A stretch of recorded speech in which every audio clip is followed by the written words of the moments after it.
Hi అండి, అందరికీ నమస్కారం అండి. ఈరోజు చామదుంపల కర్రీ చేస్తున్నానండి. దానికోసం ముందుగా చామదుంపలు తీసుకుని శుభ్రంగా వాష్ చేసేసానండి.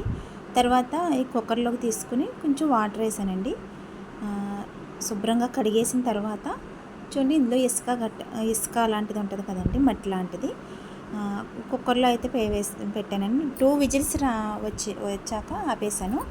ఎందుకంటే బాగా పేస్ట్ లాగా అయిపోద్దండి, బాగోదు. 2 విజిల్స్ అయితే సరిపోద్ది, గట్టిగా ఉంటుంది కొంచెం. తర్వాత వేడి నీళ్ళు వంపేసి చన్నీళ్ళు పోసి ఈ విధంగా ఒలుచుకున్నానండి.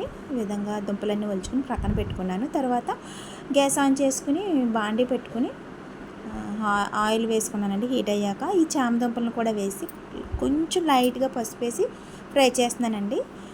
ఈ విధంగా వండితే అసలు జిగురు అనేది ఉండదండి, కర్రీ చాలా బాగుంటుంది. తర్వాత మినపప్పు, శనగపప్పు, ఆవాలు ఒక్కొక్క టేబుల్ స్పూన్ వేసుకున్నాను. కొంచెం ఫ్రై అయిన తర్వాత ఒక్క ఉల్లిపాయ, 2 పచ్చిమిరపకాయలు అండి.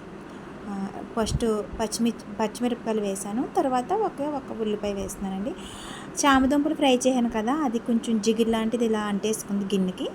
ఆ పులుసు, చింతపండు పులుసు అవి వేసి ఉడకబెట్టినప్పుడు కవర్ అయిపోతుందండి, ఏం కాదు అది. తర్వాత కొంచెం కరివేపాకు కూడా వేసాను. కొంచెం ఫ్రై అయిన తర్వాత చూడండి, మూత పెట్టి కొంచెం సేపు మగ్గనిస్తున్నానండి, మగ్గుతుంది కదా అనేసి. తర్వాత ఒక్క చిన్న టమాటా తీసుకుని సాల్ట్ వేసుకుని మూత పెట్టి కొంచెం సేపు మగ్గిస్తే మూత పెట్టినాం కదా, మగ్గుతుంది.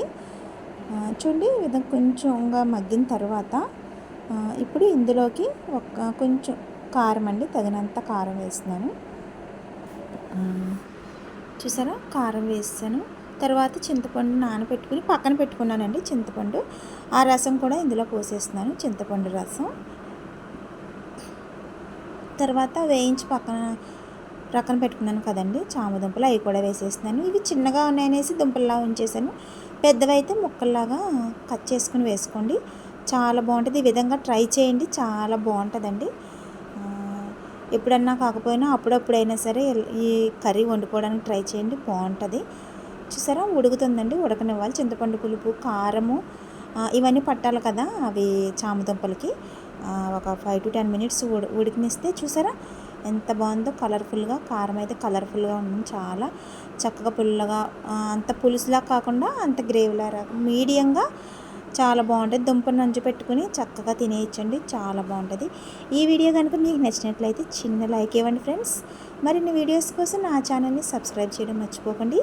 ఈ విధంగా ట్రై చేసి ఎలా వచ్చిందో కామెంట్ రూపంలో తెలియచేయడం మాత్రం మర్చిపోకండి ఫ్రెండ్స్.